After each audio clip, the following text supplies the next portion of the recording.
my God! Okay, it's happening.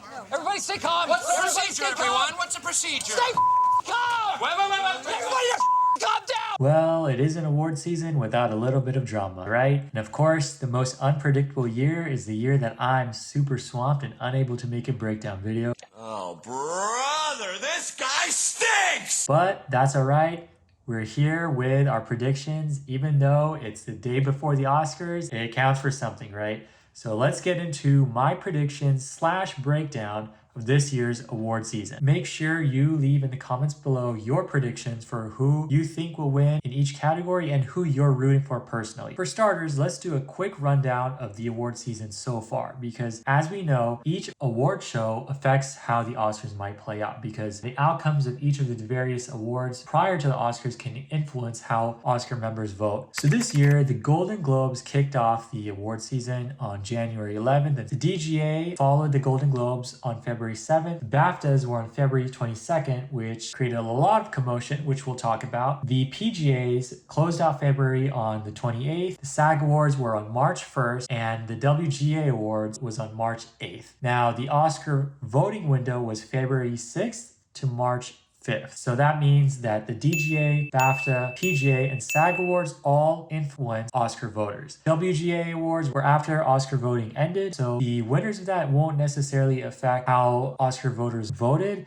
but they might indicate where certain voters may feel on specific categories. As always, I'm using the official Academy Awards website, oscars.org. Start from the bottom and make our way to the top. Original screenplay. This is one of the categories that's more predictable than the others. We can look at the WGA and BAFTA. And both of those gave original screenplay to Sinners. Sinners is like kind of late in the game for Best Picture and Best Director. Paul Thomas Anderson is dominating when it comes to taking home the Best Director win. Sinners winning, I think, is a way for Ryan Coogler to finally get recognized. So original screenplay, we're going to go with Sinners. Now, adapted screenplay, one battle after another. It's been taking home WGA, BAFTA, and the Golden Globe. Next, we have Best Visual Effects. The BAFTAs gave this to Avatar, Fire, and Ash. I do think that F1 or Sinners could win and be a surprise because those use visual effects creatively. Realistically, this is going to be Avatar, Fire, and Ash. The Avatar franchise has been reduced to a technical awards contender. It doesn't even get talked about for Best Picture anymore, so this is its best shot. Next, we have Sound. I think that this should go to F1, and the BAFTAs agreed with me. They gave Sound to F1. So I think the Oscars are going to give F1 a lot of the technical awards, especially because they liked it enough to nominate it for Best Picture, which I agree with. You know, there's a lot of people who hate the fact that F1 is, considered a Best Picture, but it's a great crowd pleaser, and it summarizes the best parts of what a blockbuster should be without sacrificing quality. A lot of the technical aspects of the movie were inventive. I think F1 deserved this award. Next, we have production design. BAFTA gave this to Frankenstein. Frankenstein is winning in a lot of the craft categories. Personally, I think that Hamnet or Sinners could win this. I feel like Frankenstein feels like a Netflix production, so I don't know if it really deserves that Academy Award label, but it's probably gonna be Frankenstein. All right, we have Best Picture. Some people feel it's locked in with one battle after another, and some people feel that Sinners might be a surprise win here. I think that it's probably going to be one battle after another. If we've learned anything from past years, we know that when the guilds decide on one of the pictures, that picture is likely going to win this award. PGA, DGA, and BAFTAs gave Best Picture to one battle after another, along with the Golden Globes. So I think that puts one battle after another for a clear slam dunk. The Golden Globes gave Hamnet the other Best Picture win. Sinners won the Ensemble Award at the Actors Award, or SAG. Here's why Sinners might potentially upset though and win Best Picture is because Sinners has been gaining a lot of momentum this award season. When award season started with the Golden Globes, it wasn't really getting anything, and people thought, okay, the nominations are going to be their wins. But when the Oscar nominations came out, Sinners got a lot of love. It is the most nominated movie in Oscars history. It has a reasonable shot at Best Picture. Why I don't think it's going to be a clear win is because the guilds.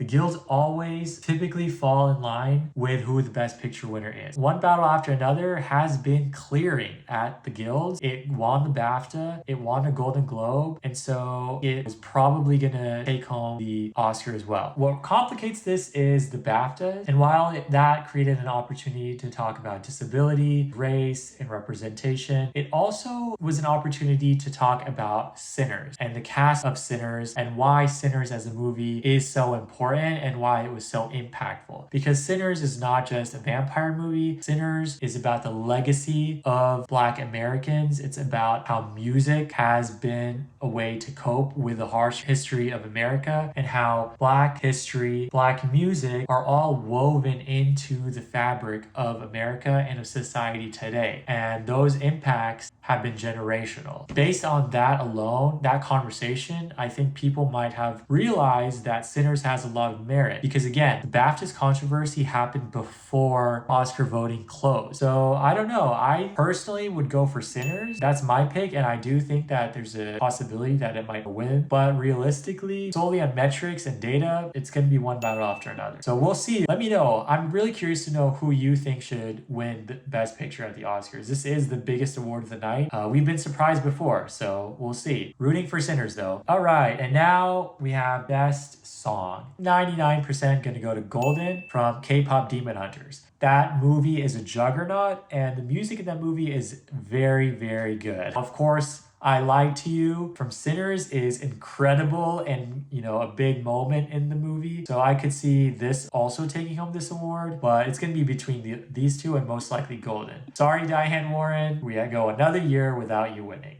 Now my favorite category, Best Original Score. Ludwig Göransson is a genius and he usually always wins, deservedly so. He comes up with very distinct and unique scores that elevate each of the movies they're a part of. And Sinners is no different, especially because the music in Sinners is part of the movie. I think score is going to go to Sinners. I really liked most of these other scores as well, but Sinners sticks with you, so it deserves to win.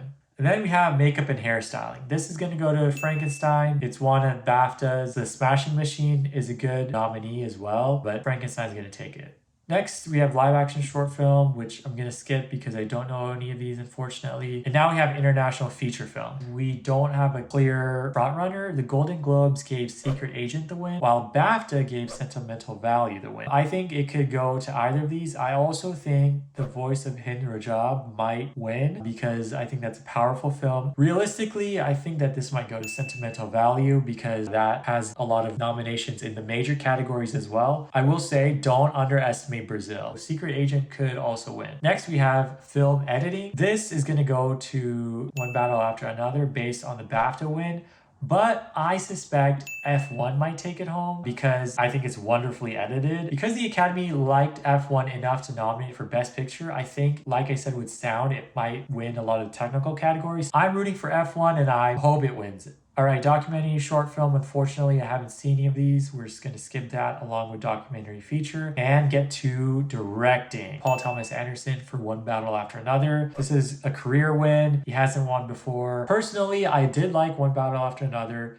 but over time, I've come to like it less than how other people like it. There's parts of it that I didn't really connect with. The strongest part of the movie is in the middle. Basically, when Leonardo DiCaprio's character is with Benicio del Toro's character. I think that section of the movie is really strong. Not just plot-wise, but I think the performances are the best, and I also think the visuals are really strong. I also think Regina Hall should have been nominated for Best Supporting Actress. I'm getting ahead of myself, but since we're talking about one battle after another, I think she has one of the strongest, most subtle performances in the film, and I really like everything that goes on with her character. In terms of directing, I would have gone with Ryan Coogler for Sinners or Chloe Zhao for Hamnet. She did a really great job with Hamnet. Hamnet is not your typical movie, and it's not for everyone. And you do have to get over the fact that it's not an accurate depiction of Shakespeare or any true historical events really, but it's an interpretation using Shakespeare of grief. And I think it's done really well. I think it's a really great creative exercise that's really professional and artistic. I'm really impressed. I think it's Chloe Zhao's best work, but it's going to be one battle after another. We have costume design. Again, this Frankenstein, it won at the BAFTAs. It's probably going to win here as well. Cinematography, I don't feel too strongly about any of these movies, to be honest. Sinners cinematography ended up growing on me. If I were to pick one, I would go with Sinners. Train Dreams is also actually really beautiful. I might go with Train Dreams here. Marty Supreme was interesting, but I don't think it was anything novel. Frankenstein, again, like I said, to me felt like a Netflix production, which holds it back. And One Battle After Another was great to look at visually, but I'm not sure if I think it's the best cinematography, but it's gonna win here. I actually wouldn't be surprised if Train Dreams wins or Sinners wins. Marty Supreme might actually win too. This one's hard to say. Next is casting. This is a new category for the Oscars. BAFTA has a casting award. They gave it to I Swear, which is not nominated here, so this is a completely open category. I think the casting of Marty Supreme is really strong. However, the casting is a little controversial because Josh Safdie likes to hire non-professional actors or not actors at all. Or Sinners, the diverse casting across the Black Americans, Asian Americans, mixed race Americans, Irish Americans, and also Native American really captures the spirit of America then, and it also reflects America now. And each of the actors did a really great job bringing these characters to life in the specific time period. Sinners does feel like a period piece, and that's because the actors that were chosen did a really good job filling the shoes of these characters. I think Sinners has a good shot at taking this award, and it also won the Ensemble Award at SAG, which is the closest thing we have to something like a casting award. I think it's gonna be Sinners or Marty Supreme. Next, we have animated short film. I haven't seen any of these, so we'll skip to animated feature film. K-Pop Demon Hunters is most likely going to win this. It won at PGA and the Golden Globes. Zootopia 2 won at BAFTA, but I don't think it's as impactful as K-Pop Demon Hunters. I think it's a work of art and it deserves this award. All right, Best Actress in a Supporting Role. This category is the most up in the air. Like, truly, it's hard to say who's going to win here. It could be anybody. Tiana Taylor won at the Golden Globe, started off with some really strong momentum, which I think has worn off. Wunmi Mosaku won at the BAFTA Awards. Now, the BAFTAs are very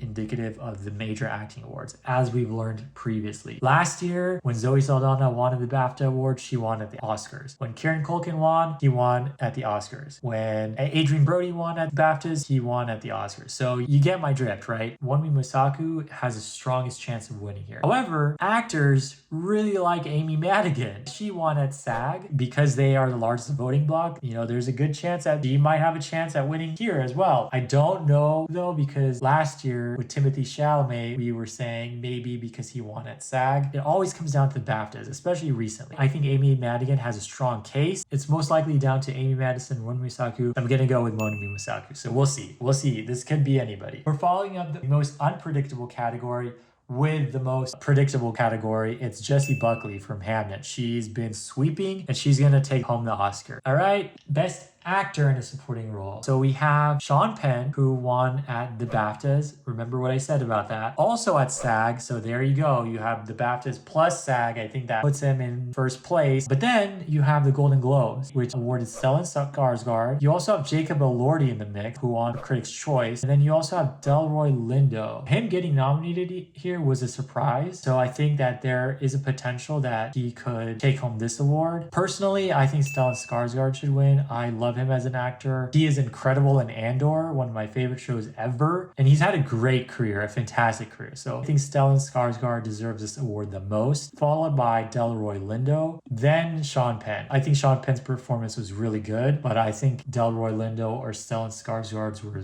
better, but I think he's going to take home the award. So we'll see. Rooting for you, Stellan. Hopefully you surprise us and win, but it's probably going to be Sean Penn. And finally, we have actor in a leading role. We have a lot to say about this one. Namely, because Timothée Chalamet, he's been hot, then he's been cold. Then he's been hot, then he's been cold. He was nominated last year and ran a pretty aggressive campaign, and he ran an even more aggressive campaign this year. He actually started campaigning for this role last year when he won SAG with his speech at SAG, which, as I said, I think might have harmed his chances of winning an Oscar. I really believe that him not winning last year put him on the path down Leonardo DiCaprio. And I don't think, based on how this award season has played out, that voters take him seriously as an artist. Especially with his aggressive campaign this year with Marty Supreme, he is seen more as a celebrity than an actor. His shenanigans and his interviews, which have kind of hurt him, paint him more as someone who is just doing things to sell tickets, which I actually think is really great. Timothée Chalamet has good intentions. I think he wants the movie business to thrive. I think he wants people to go see movies. That's why he was trying to reach out to different audiences for Marty Supreme. People used to call him an industry plant because of his artistic movies and the artistic fan base that he had cultivated. But now that he's leaning more mainstream, doing a lot more mainstream things, mainstream interviews, dating mainstream people, I think people take him less seriously. I don't think he's going to win here, to be honest, and because of that, I think that will lock him in to Leonardo DiCaprio's path. If he does not win the Oscar this year, he's not going to win for many years. He's going to have to do a role that really challenges him and is something different and new, because him doing a retrospective at 30 was jumping the shark. Yes, he's a great actor and he's done some really good work, but so have a lot of people who have not even been nominated before. Because of that, the Academy feels he probably doesn't deserve it yet, and now he's going to have to truly earn it the way Leonardo DiCaprio had to earn it. Is he the new Amy Adams? Get in line, because if you're going to be the new Amy Adams, then I want Amy Adams to win her Oscar first. We'll see.